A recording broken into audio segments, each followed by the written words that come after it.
It takes 5 days to basically get through two 2020 games. And it can still be a draw at the end of it.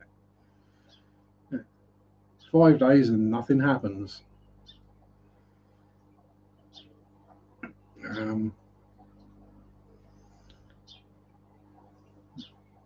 Actually, that is one thing I was thinking the other day, is watching some American fishing videos, is how totally different fishing is in the States to the UK. Golf or tennis. I mean, at least golf is normally somewhere quite pretty to look at. You know, the background is normally quite pretty. It's not very natural, but it's pretty. Tennis is just two people hitting the ball back and forwards to each other. It does seem to me tennis would be a lot quicker game if they hit the balls where the other person isn't expecting it to go. Rick prefers the World Cup. Yes, again, I haven't watched football for years either.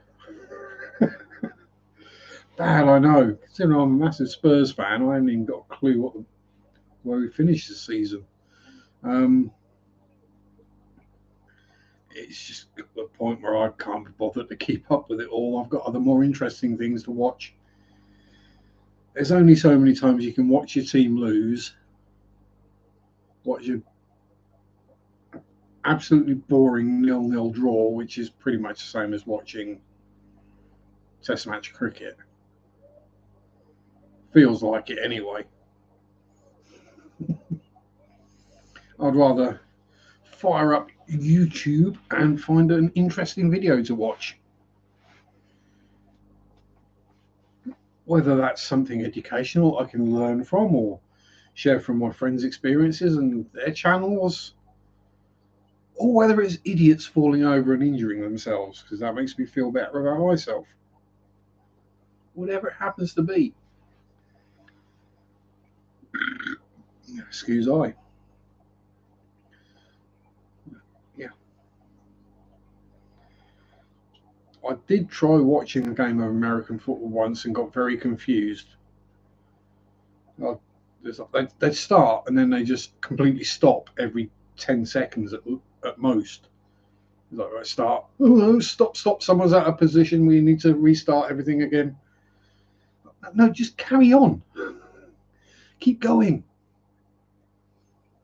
Keep going. You don't need to rest that regularly. That way you can make an 80-minute game last 80 minutes. Of actual 80 minutes of action.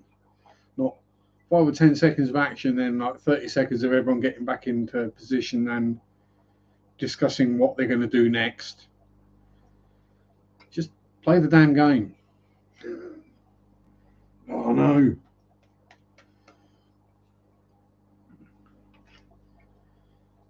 I made a fatal error of judgment. Not enough baccy in the tin. Oh, back in a couple of secs. Oh, there we go. And yes, I said secs as an abbreviation for seconds, not anything perverted. I know what you lot are like. Now, smoking causes blindness. Apparently, these pictures are supposed to put people off smoking. Yeah, that side hasn't got any names or brands on it. But yeah, that's what our cigarette or tobacco packets look like in the UK. Whatever brand you buy. They're all the same colour brown and smothered with pictures of either cancers or rotting teeth or eyeballs with hooks in them or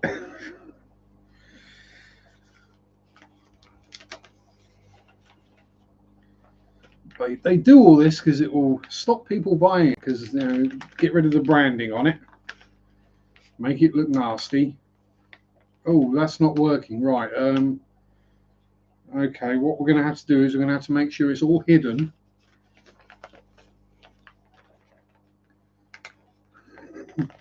Yeah, they do, Rebecca. They do collect them. It kind of has had the exact opposite effect that they wanted it to have. Oh no, no, no! So people can still see it. People are still buying it. If we hide it, make them have to have like a door over it that covers it all up, that says tobacco products sold here, and maybe they'll stop buying it. No. But then why have all the random brown branding if you're hiding it and people are still buying it anyway? Wonder when they're going to do the same with alcohol. That'll be when I'm Prime Minister.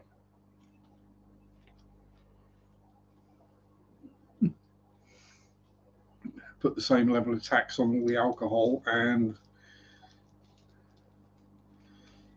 coming back home in November. Cool. I'm guessing it's going to be a lot colder. You'll get on the plane in shorts and t-shirt and have to go into the toilet and get dressed halfway or get changed most of the way back, because otherwise you'll freeze your bits off when you get here.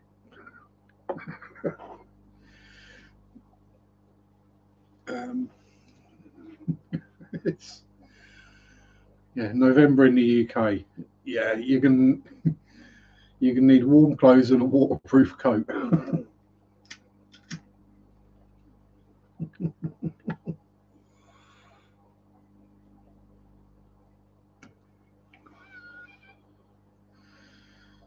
Oh dear. What are you up to, you silly Icarus, hey? What would that bit of wood ever do to you? Oh, hell, Nanny Cara. Oh, and we got the one fish that was hiding up earlier, which is the dwarf neon rainbow doing zoomies. He does a very good job of keeping the molly numbers under control. You wouldn't believe it, but he does. You're lucky. The first time he tried smoking, didn't like the taste. He never did it. First time I smoked, I didn't necessarily notice the taste, but you know, I've got no sense of smell and very little sense of taste at the best of times. But yeah, I'll say my parents smoked, my foster parents smoked. So it's kind of going to happen. But, you know, it's bad for you. Don't do it. You'll regret it long term. It could possibly kill you and empty your bank account. Got bored after smoking 5 or 10. Yeah, that's like that's me about an hour or two after I've woken up in the morning.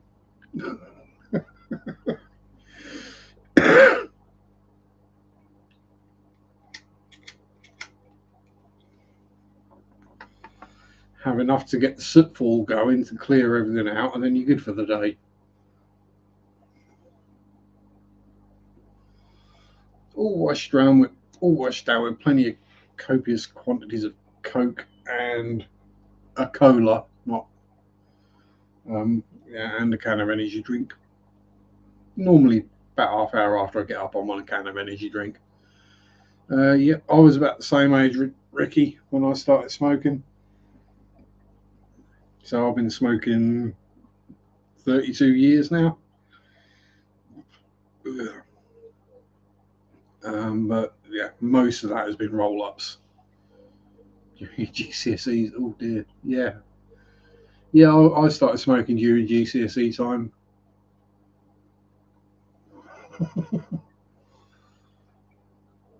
Hubby came home from a weekend and he froze his bits off. I take it he didn't think to wear something a bit warmer when he came back. Well, it's probably not that cold there at the moment in Norway, but compared to Miami, yeah, now I wouldn't want to go there. It's too hot for me.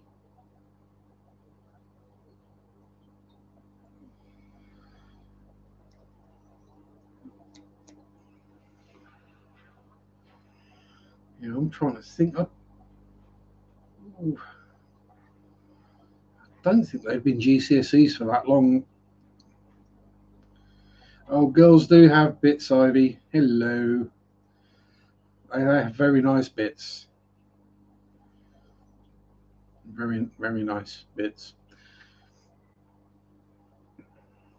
Very interesting bits as well. Take a lot of studying to understand them fully. Came from 25 to 30, landed in 9 to 12. Yeah, so I'm guessing he got on the plane in like shorts and t-shirt and then got off the plane in shorts and t-shirt. I went, oh my god, it's cold. Yes, so I'm not caught up with that stream yet, but I shall do. Hippie John the Fisherman and Bunny.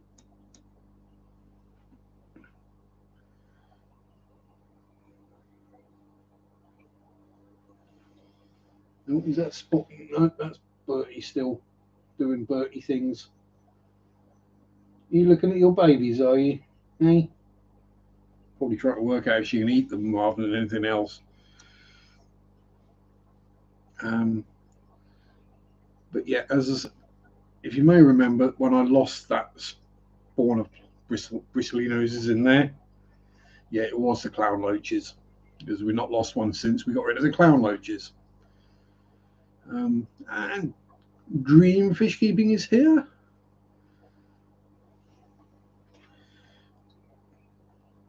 And I'm sorry, but my brain goes dreamboat. That's that. Let there be light. Ugh, there we go. I can see me. Oh God, that's bad.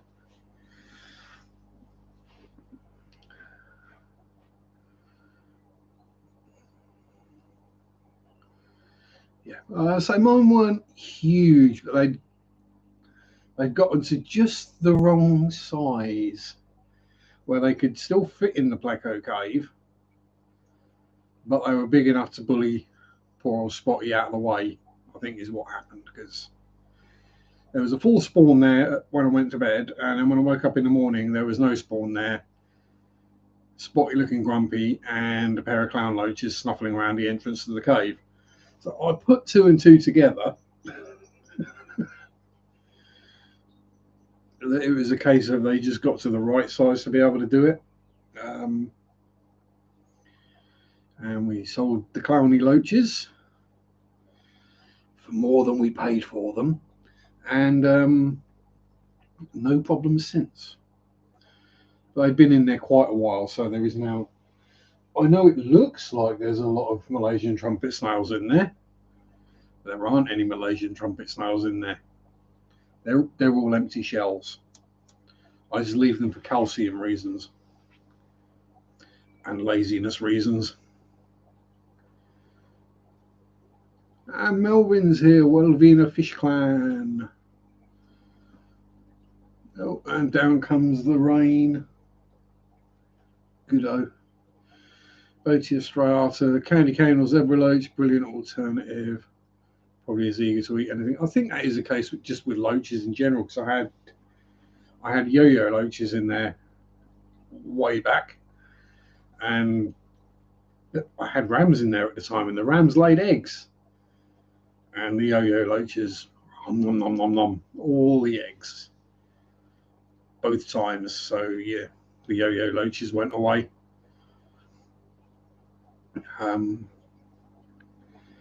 But now it's, as I say, it's the electric blue Acara that don't bother anything apart from each other occasionally, because there's 2 boys. So when it gets to the wrong time of the month, they can have a bit of an argument, a bit of lip locking going on. 2 bristly nose adults. There's 1 escaped plecklet in there. Random thing, found the type specimens, what the species described based on Verbotia strata at the museum. Very cool. So that's where they figured out what it was. Beautiful fisheries, dead or alive. Most of us do prefer our fish alive, Rebecca. It has to be said. And Jess was a bit shocked when you started mentioning that you keep dead fish. Uh,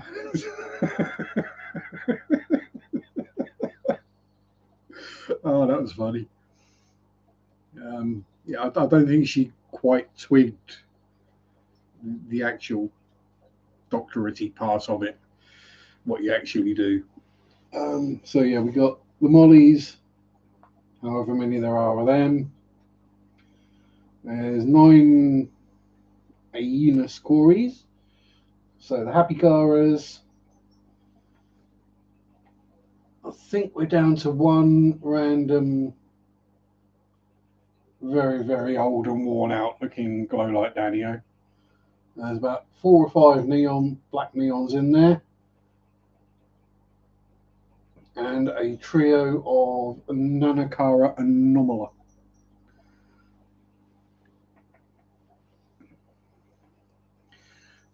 Yeah,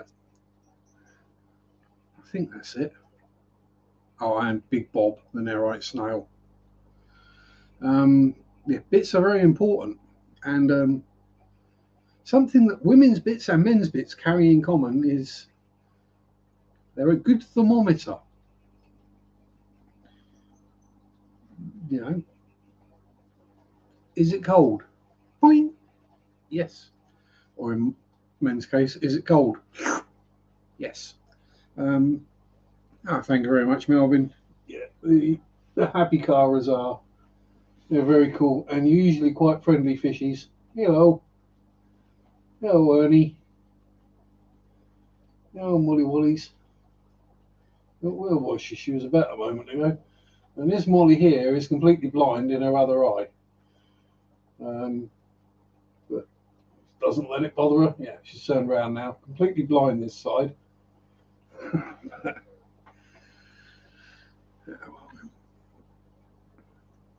But yeah, I think it's getting towards time. We might have to trim some of the plants a bit. But, you know.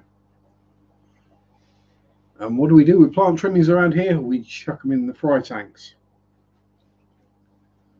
And they either grow or they get eaten. Um, if nothing else, there's more surface area for bristle noses, some om and om on. So goes well usually. There's some very fat and happy bristlies. Although there is at least one in that tank of super reds that I'm pretty sure is a white. Who would be happy to hear about my new fish? Everyone would love to hear about your new fish, Marek. Rebecca in particular, freshwater ichthyology. Yeah, this is one of those things when you start learning people's actual names as opposed to their YouTube names, it can get confusing.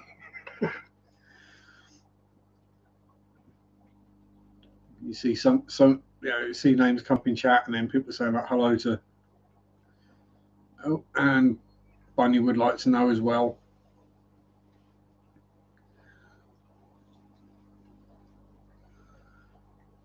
It's not a name that rolls off the tongue. No offense, Rebecca, but hey, I do agree with the change from freshwater taxonomy though, because yeah,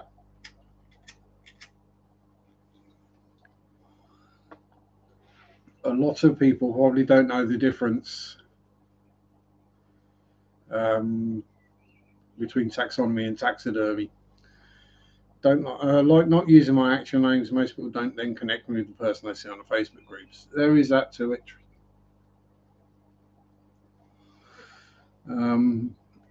Unfortunately, in my case, I kind of got known as a YouTubey person before I got known as a Facebooky person. Pseudohyodon apithanos. Are they going to try and take over the galaxy and delete half the population?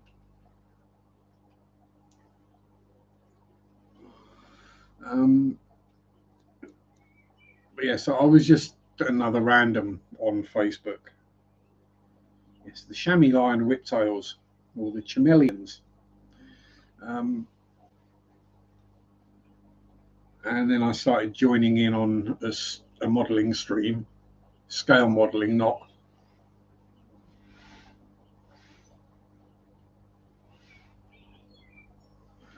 that kind of modelling.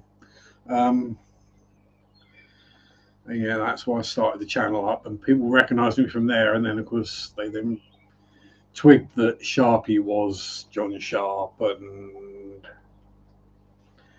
yeah, everyone kind of knew who I was then. Preserved, you have to preserve them yourself. Yeah, I would have thought pretty much, or they're going to be blooming expensive because they're going to be basically museum samples. I would have thought. You do that, girl. You make a video so people can hear more of your super sexy voice. Just again, reflections.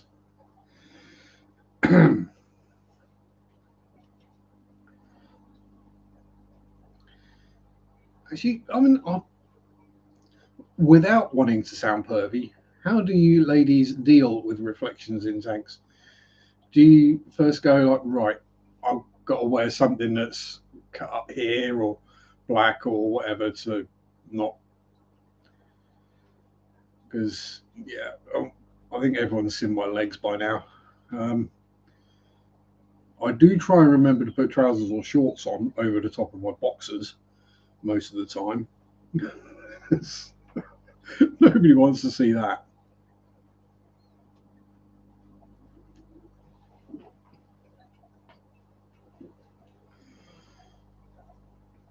Uh, not. I haven't hired my name is Ivy, and Facebook is a horrible place. Don't care as long as it's not okay. Yeah, true.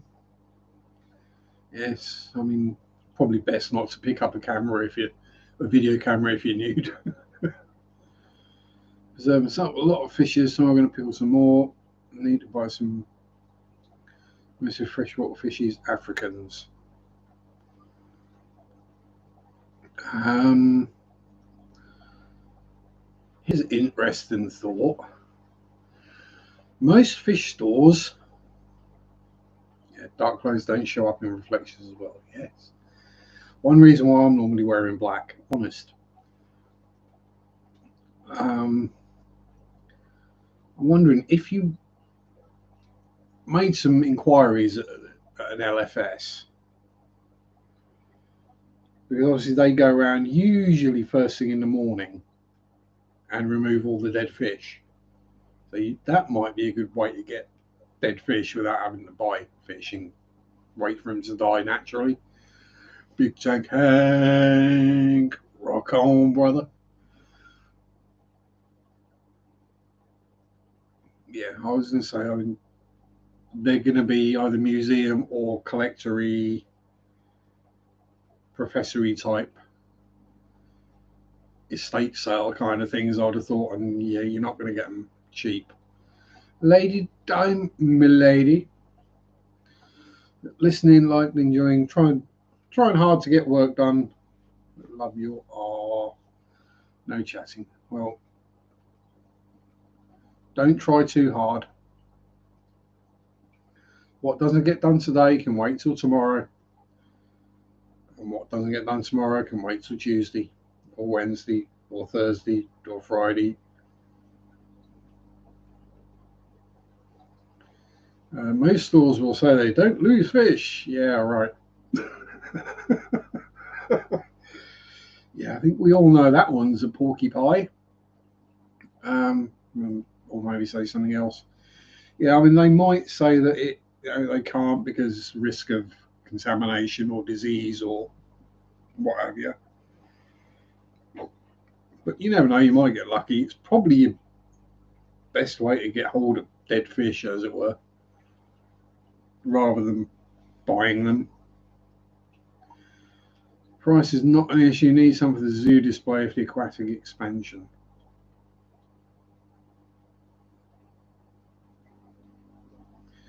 Um,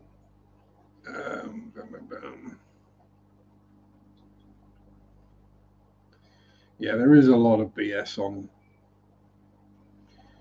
face ache Oh, Thursday is Independence Day. Yay, congratulations again. Because I will no doubt forget. Yeah. Facebook can very, very quickly just turn into a cesspit of arrogance, hatred, idiocy.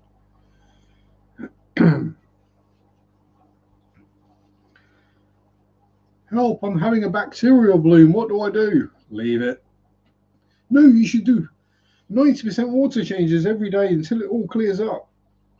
It's never going to clear up if you keep doing that.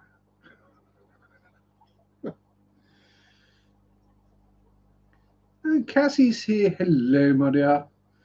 I'll pop in and say hi, doing some research for summer camping trips at a spring. Ooh,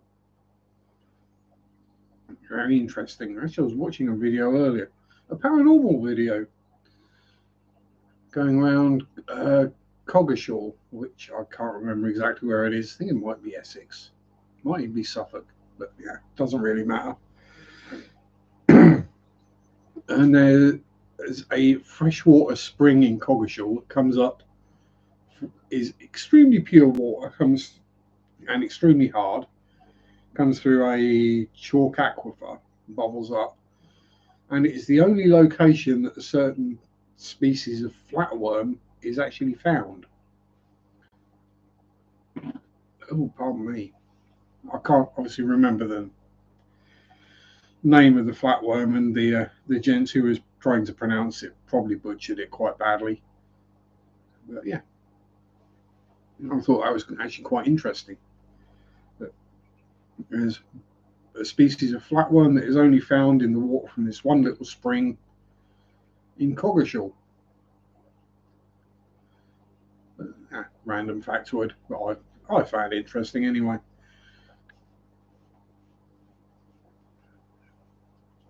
Although I was, when he went over to investigate and have a good look at the spring, I was kind of hoping he'd fall in, but he didn't. Or if he did, he edited it out very well. So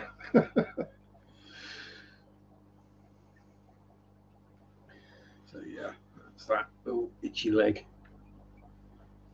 Other itchy leg. That's because the back of my knees are all sweaty and horrible. Yeah. Yeah. So we went through what's coming up this week. You can get live ones, put them down, pick them with this. Yeah, you could, but it doesn't sit right. Not with me anyway. I'm each of their own, but buying a live animal just to kill it seems kind of pointless.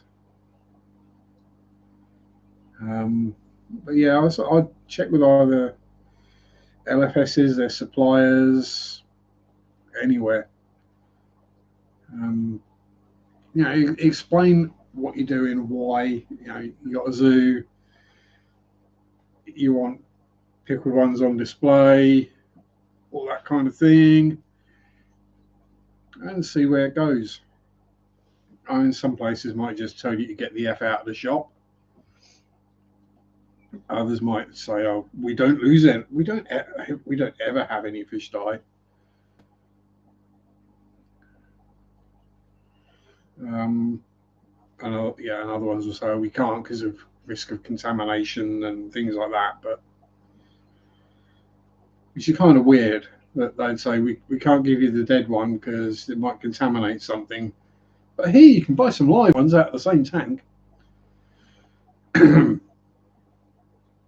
But yeah, I say things like that, ethics and morals, or whatever, different for different people in different parts of the world, and we each have our own viewpoints on it. Let's put it that way. There are certain things that are done in other countries to animals that over here would be classed as animal abuse, but are seen as completely natural and normal things to do, like tail docking and dew clawing and ear chopping and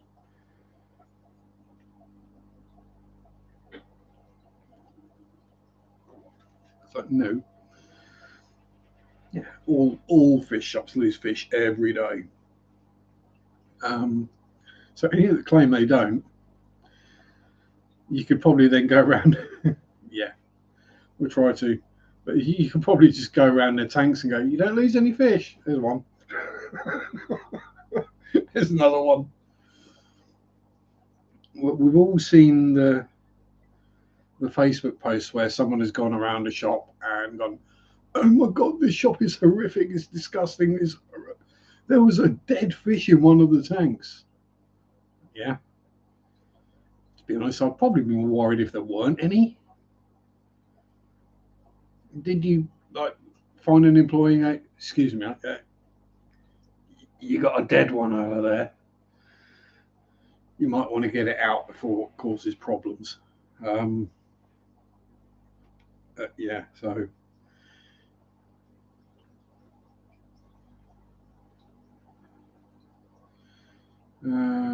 customers point out fishes that don't swim claim,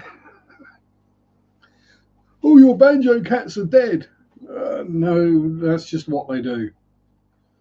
So, good one, bunny.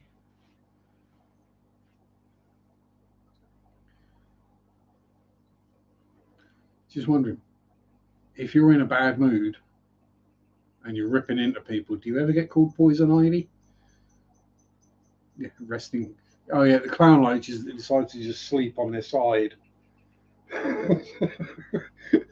Worry the people that keep the clown loaches fairly regularly, especially when you like go and tap the glass and they don't move. You know, damn it! So you stick your hand in the tank, and as soon as you touch them, they're gone to the other side of the tank. You bastard. But yeah, good change of subject. What is everyone's favourite fish that we keep now, and what's a bucket list fish? Um, Favourite fish I keep right now. Most of them, to be honest. Well, I love the shell dwellers. I love my bristle noses. I love my happy caras and my nanny caras. Corridories. Cribblies.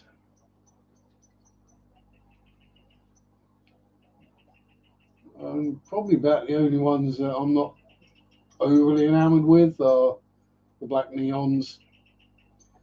They get lost in there. So there's only 4 or 5 of them left, and they hide most of the time. The mollies will be going at some point. Um, I don't wish to sound like a fish snob, but they are just mollies. Let's be honest. I'd rather have something a little more interesting. They've been lovely fish. They've done great. They've multiplied. They're very pretty, very personable. But I think we may well be moving the Limia perugiae into there, judging by the amount of babies that we've got. Don't hear poison ivy as much as an adult. Occasionally, people close to me know I'm bunny viper for a very good reason. Yeah, I'm like a Wookie. Oh, that's why my nickname is Wookie. As most of the time, I'm happy, make purry noises, and just furry. Get me angry, I'll just rip your arms off. Cass finally got a clown pleco. Yes, I have a trio. Very, very rarely see them. But very cool fish, great cleaners. But then they're in with shrimp, so who's cleaning what? I don't know. Ricky's favourite are Etroplus canarensis. No more bucket list left. Lucky you. I don't know what bucket list. I think the dream fish for me probably doesn't exist because it's something that's super rare that for some reason only I can breed. So I am the only source for that fish. Enjoy your dinner, Rebecca. Hope it's something yummy and not a pot noodle.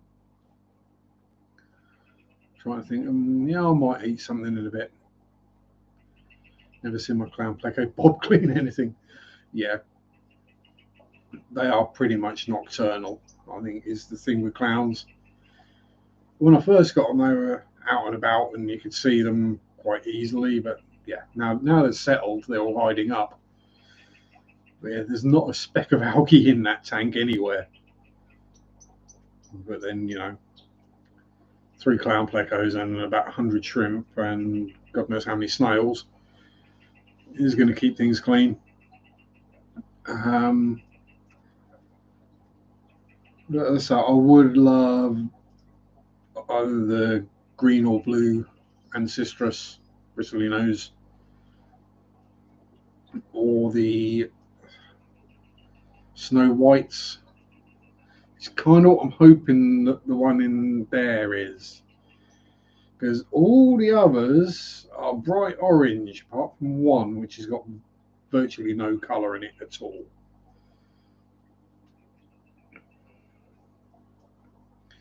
Don't see it clean, but the back glass and the rocks that are covered in algae aren't anymore.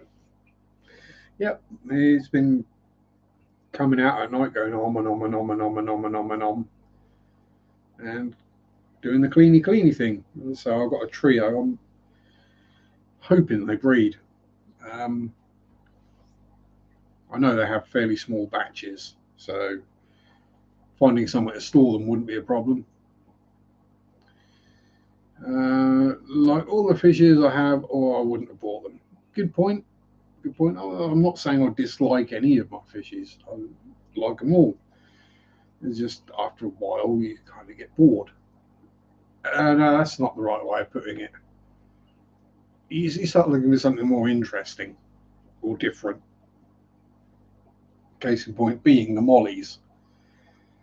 Mollies is mollies. Okay, they're platinum lyre tail, but the Limia perugiae, they're not quite as bright or showy, and nowhere near as bright and showy, but they're a much rarer fish. So not so many people have them. There's the kind of thing where they'd be in the tank and people go, "Oh, that's cool. What's that? Not seen that before, or not seen that for a while." But yeah, some of the more random flavours of bristlenose would probably be my dream.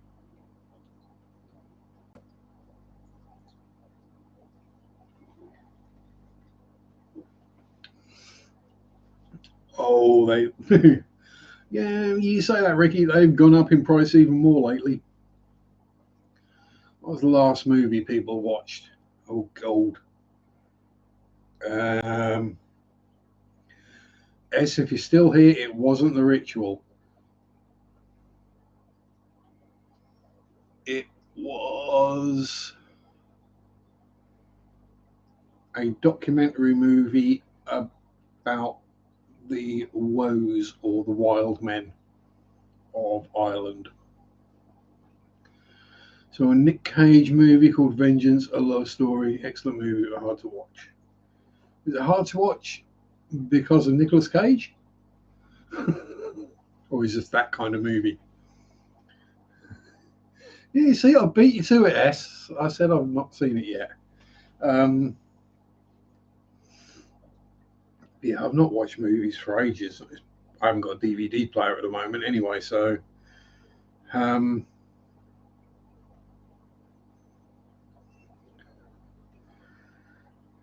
yeah.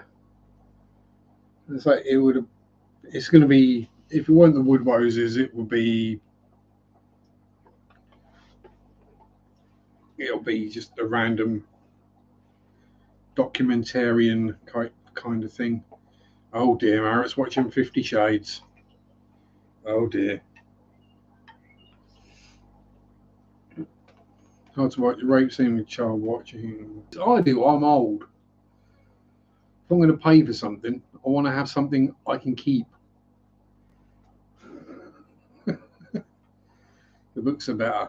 Well, yes, this is always the thing with books is a book is always subjective, isn't it? Because you imagine it how you would imagine it. And that's going to be different to how I would imagine it or anyone else. especially if it's a well-written book where it's not describing everything to you in utmost detail. When it's just described as a squamous, amorphous blob of tentacles and extragalactic horror, then your brain goes into really dark places.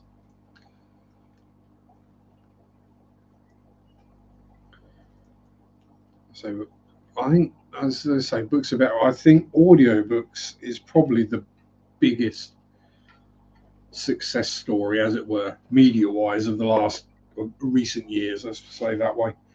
Because audiobooks have been around for ages. Tapes on cassette have been around since the 60s, I think. Books on cassette. But, the stream the audiobook or whatever. There's quite a few channels that I watch on YouTube that purely do that. We got Horror Babble for the older horror stories, and Ian has got a superb voice. Perfect nap material. Some are quite short, 10, 20 minutes. Others can be 6 or 8 hours long. And then if you're like me and I enjoy the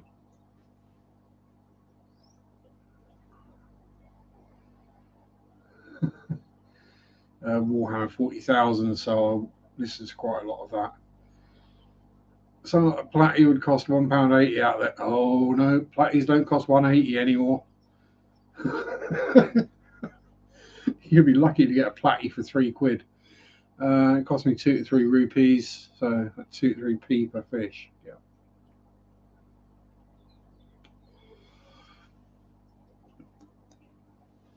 Let's say this. Yeah, prices are different everywhere. As audiobooks keep the anxiety about. Yeah, it gives your brain something to concentrate on. Yeah, I'd say it's like with tanks. Fish are different prices in different areas, even different shops in the same area. There's some shops I can go to where my super reds are sold in what is my LFS that I supply for a tenner, £10. I'm going to Norwich, which is where I got my breeding pair from when they were similar size, and I didn't buy them as a pair. I bought them individually, and they were something like £22 each. So, we got the flies coming in now. It's raining, or just rained.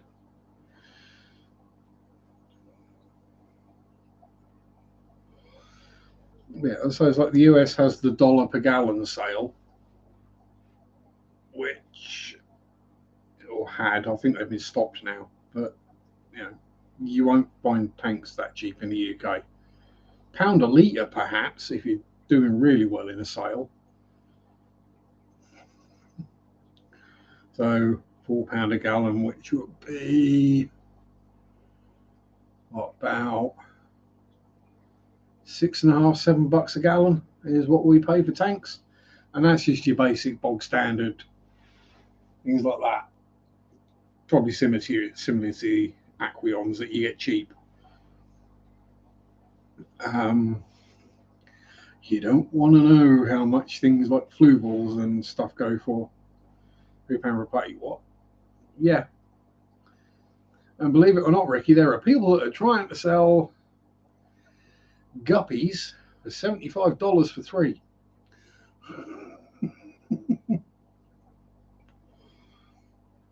Or, more regularly, sort of like $25 for 3, because they think that their random guppy is more special than all the other guppies that are for sale in the shop at $2 or $3.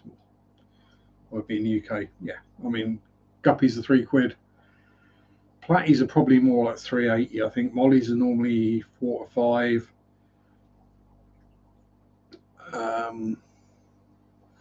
But Again, it all depends where you go and which shop and how much they charge. It can be very different. But anyway, there is my cue that my 2 hours is up. No, I've got the lights timed, so they turn off at 8 o'clock. So thank you to everyone for turning up, watching, chatting, lurking, leaving likes, spending a couple of hours with me on a Sunday evening as I waffle and ramble on about all sorts. Thanks to Dennis, Mr. Tater Salad, for the 100 Danish kroner super chat. Much appreciated.